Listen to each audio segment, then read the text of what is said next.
পৃথিবীতে বাবা মার থেকে আপন কেউ হয় না। এই জন্য তো হাদিস কোরআনে আছে যে মায়ের পায়ের নিচে সন্তানের বেহেশত। হ্যালো এভরিওয়ান, আসসালামু আলাইকুম। কেমন আছেন সবাই? আই হোপ সবাই অনেক বেশি ভালো আছেন, সুস্থ আছেন, আর আমরাও ভালো আছি। নতুন আরেকটি ব্লগ নিয়ে চলে আসলাম। আশা করি আজকের ভিডিওটি ভালো লাগবে।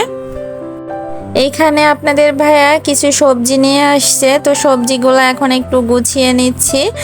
আর আনার সাথে সাথেই আমি ফ্রিজে রাখি না, কারণ আনার সাথে সাথেই ফ্রিজে রাখলে সবজিগুলো ঘেমে আর কি নষ্ট হয়ে যায়, বেশি দিন থাকে না। তো এই জন্য একটু বাহিরে আলো বাতাসে রেখে দিলাম, যাতে সবজির গায়ে যদি একটু পানিও থাকে, কারণ ওই যে সবজিওয়ালা মামারা কিন্তু পানি দিয়ে দিয়ে সবজিগুলো টাটকা রাখে। ঢাকা শহরে সবজিগুলো এরকমই আর কি।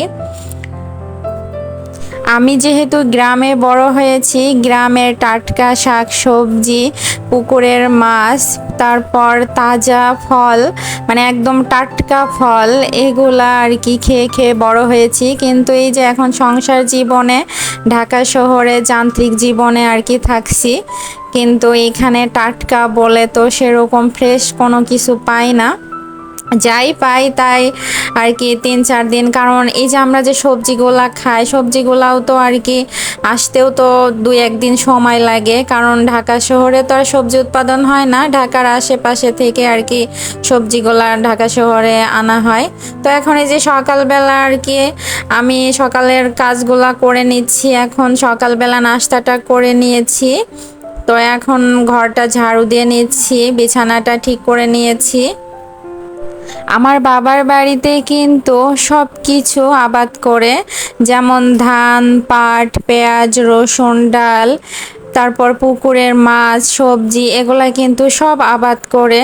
আমি কিন্তু ছোটবেলা থেকে এই যে নিজেদের ক্ষেত খামারের খাবারগুলা খেয়ে কিন্তু বড় হয়েছি। যেমন আমাদের ধান চাষ করা হয়, তারপর পেঁয়াজ, রসুন, এগুলা আর কি। শুধু বাহির থেকে কি কেনা হয়েছে, মাঝে মধ্যে সবজি, মানে সবজিটা কেনা হয়, সবজিটা আবাদ করা হয়, মানে সেরকমভাবে বিক্রির জন্য আবাদ করা হয় না। বাড়ির আঙিনায় আর কি পুঁই শাক থেকে শুরু করে কিছু কিছু সবজি আর কি আবাদ করা হয়। কিন্তু ধান, পাট, পেঁয়াজ, রসুন এগুলা কিন্তু বিক্রির জন্যই আবাদ করা হয়। গ্রামে যেহেতু বড় হয়েছি, আমি গ্রামের কথা কখনো ভুলতে পারি না। গ্রাম আমার মায়ের মাতৃভূমি, গ্রাম আমার এত আপন কাছের। তো অনেক বেশি মনে পড়ছে আজ 2 দিন ধরে যে বাড়ির কথা, কতদিন বাড়ি থেকে এসেছি, বাড়ি যাই না, সেই ঈদে এসেছি, আবার যে কবে যাব তার ঠিক নাই। আমার ভাইয়ের বিয়ে হলো, বিয়েতেও যেতে পারি নাই, হঠাৎ করে আর কি বিয়ে হয়েছে, কিন্তু যেতে পারলাম না, খুবই খারাপ লেগেছিল, কারণ আত্মীয় স্বজন সবাই আসছিল, বাট আমি যেতে পারি নাই। আমি আমার বাবা মার যেহেতু ছোট মেয়ে, আমরা 3 ভাই বোন, 2 বোন 1 ভাই, আমি সবার ছোট। তো ছোটবেলা থেকে অনেক আদরে বড় হয়েছি। সংসারের কোনো কাজকর্ম আমার মা কোনোদিন আমাকে দিয়ে করাই নাই, 1 গ্লাস পানিও কিন্তু কোনোদিন ভরে খাই নাই। মানে এতটা আদরে বড় হয়েছি, শুধু পড়াশোনা করেছি আর কি। কিন্তু ওই সংসার জীবনে এসে আমাকে কিন্তু হাতে ধরে কোনো কাজ শেখানো হয় নাই। আমি নিজের কাজ নিজেই, এই যে আমার সন্তানটাকে মানুষ করেছি, কিন্তু আমি একলা একলাই মানুষ করেছি। অনেকের দেখেছি যে মানুষ রাখে আর কি, দাদি এসে মানুষ করে দিয়ে যায়, নানি এসে মানুষ করে দিয়ে যায়, কিন্তু আমার সন্তানের বেলায় আমি কিন্তু একলা একলাই মানুষ করেছি। আগে আমার মেয়েটা যখন ছোট ছিল, একদম গ্যাদা ছিল, তখন কিন্তু অনেক কিছুই বুঝতাম না যে কিভাবে কি করতে হবে। পরে আর কি ওই যে উপরে একজন আছে না, তিনি আমাদেরকে দেখে রেখেছেন। আর আমার হাজবেন্ড তো সকালবেলা যায়, রাত্রে আর কি বাসায় আসে। তো মা মেয়ে দুজনেই এই যে এখন আমার মেয়েটা একটু একটু করে বড় হচ্ছে। আর কিন্তু আমি ছোটবেলায় ওকে নিয়ে যে কষ্ট করেছি, সেগুলা আর কি আমার সারা জীবনই মনে থাকবে। আসলে কি বলবো, মায়েরা এরকমই, মায়েদের কোনো তুলনা হয় না।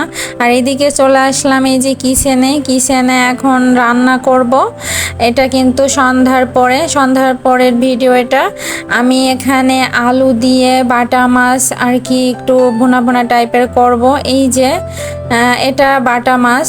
আর হচ্ছে এখানে পটল ফালি করে কেটে নিয়েছি, এটা হলুদ মরিচ লবণ মাখিয়ে নিচ্ছি, এটা ভাজি করব। যারা যারা আমার ভিডিও দেখছেন প্লিজ একটা লাইক দিয়ে আমার ভিডিও কন্টিনিউ করবেন। আর আপনি যদি নতুন হয়ে থাকেন তাহলে প্লিজ আমার চ্যানেলটি সাবস্ক্রাইব করে দিবেন। আর যারা অলরেডি সাবস্ক্রাইব করেছেন তাদেরকে অসংখ্য ধন্যবাদ জানাই। আর এইদিকে এই যে আমি পটল ফালি করে এখন ভেজে নিচ্ছি। পটল ভাজি তো করছি, ওই দিক থেকে আমার হাজব্যান্ড আমার কাছে ফোন দিয়েছে যে আজকে একটু তুমি রাত্রে খিচুড়ি রান্না করো। এদিকে অলরেডি আমি সাদা ভাত রান্না করেছি, আর এই যে এগুলা তো করছি।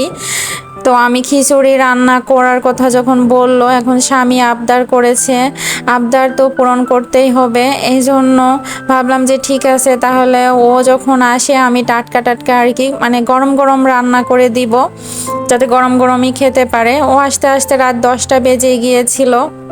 পরে ফ্রিজ থেকে মাছ বের করে রেখেছি, ইলিশ মাছ। ও ইলিশ মাছ ভাজি খাবে আর খিচুড়ি খাবে। এদিকে আমি ভাবলাম তাহলে ভালোই হলো, এদিকে খিচুড়ির সাথে পটলের ভাজি কিন্তু বেশ ভালো লাগবে।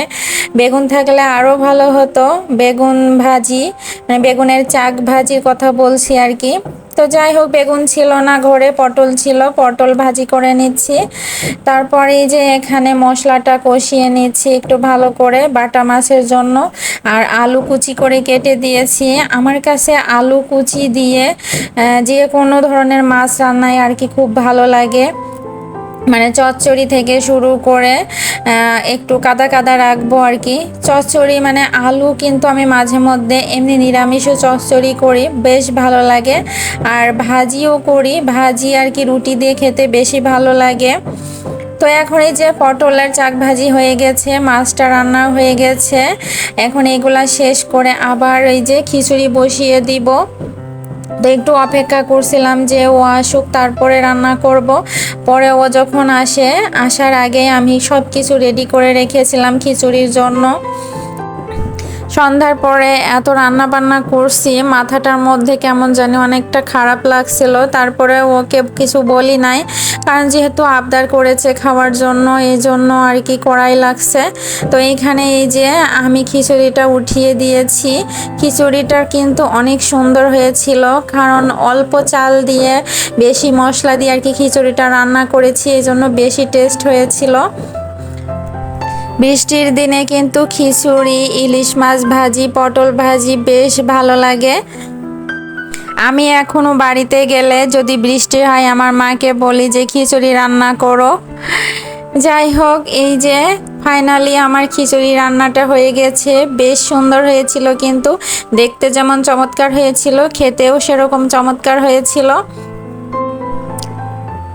আর এই পাশে যে আমি মাছটা কিন্তু অনেক আগেই ভিজিয়ে রেখেছি বরফটা ছাড়ার জন্য। পরে আমি রাত তখন 10টার বেশি বাজে, প্রায় 10:30 মতো বাজবে, তখন আর কি ইলিশ মাছ এই যে রান্নাঘরে একা একা মানে করছিলাম। তখন আমি আপনাদের ভাইয়াকে বলি যে আমার না ভয় লাগছে, এত রাত্রে রান্নাঘরে এই যে ইলিশ মাছ আমি কাটবো বাছবো এগুলা রান্না করব, তুমি একটু এখানে দাঁড়াই থাকো। পরে ও দাঁড়ায় না থেকে আমার কাজে লেগে পড়েছে। ও আমার কাছ থেকে নিয়ে ইলিশ মাছ এই যে এখন ও পরিষ্কার করছে, পরিষ্কার করে ওই কেটেছে, কেটে সুন্দর করে ধুয়েছিল, আমি জাস্ট রান্নাটা করেছি। তো আমরা দুজন কাজ করছিলাম, আর আমার মেয়েটা এই যে আমাদের পাশেই ছিল। ও তো আর রুমে, কারণ বাবা যেখানে সেখানে আমার মেয়ে, যত সময় ওর বাবা শুধু বাথরুম বাদে যেখানেই থাকুক মেয়েটা তার ঘাড়ের উপর উঠে বসে থাকবে। আসলে সব মেয়েরা এইরকম বাবা ভক্ত হয়, সারাদিন মায়ের কাছে থাকে, আর সন্ধ্যাবেলা বাবা আসলেই যত মানে মায়ের নামে যত নালিশ আছে সব কিছু বাবার কাছে করবে। আমার মেয়েটাই সেরকম। তো এখানে এই যে ও ইলিশ মাছগুলো কেটেছে, কাটা বেশ ভালোই হয়েছে। তো আমি আবার পুনরায় একটু ভালো করে ধুয়ে নিয়েছিলাম, ধুয়ে হলুদ মরিচ এই যে লবণ মাখিয়ে এখন ও বলছে যে তুমি রান্না করো। তো আমি ভাবলাম যে তাহলে সব রান্না না করে আমি 2 পিস মতো মাছ ভাজি করে দিই তোমাকে, আর হচ্ছে বাকিগুলো আমি রান্না করে দিই। রাতের বেলা ইলিশ মাছ ভাজি করছিলাম, আর ইলিশ মাছ ভাজির যে সুগন্ধ সেটা চারিদিকে ছড়িয়ে পড়ছিল, বেশ ভালো লাগছিল। কিন্তু আপনাদের ভাইয়াকে সবসময় বলছিলাম তুমি আমার পাশে থাকো, আমার কিন্তু ভয় লাগছে এই রাত্রে বেলা ইলিশ মাছ রান্না করছি বলে। তো যাই হোক, অনেক কথা বলে ফেললাম। সবাই অনেক বেশি ভালো থাকবেন, সুস্থ থাকবেন। নেক্সট ভিডিও নিয়ে চলে আসবো। আল্লাহ হাফেজ, আসসালামু আলাইকুম।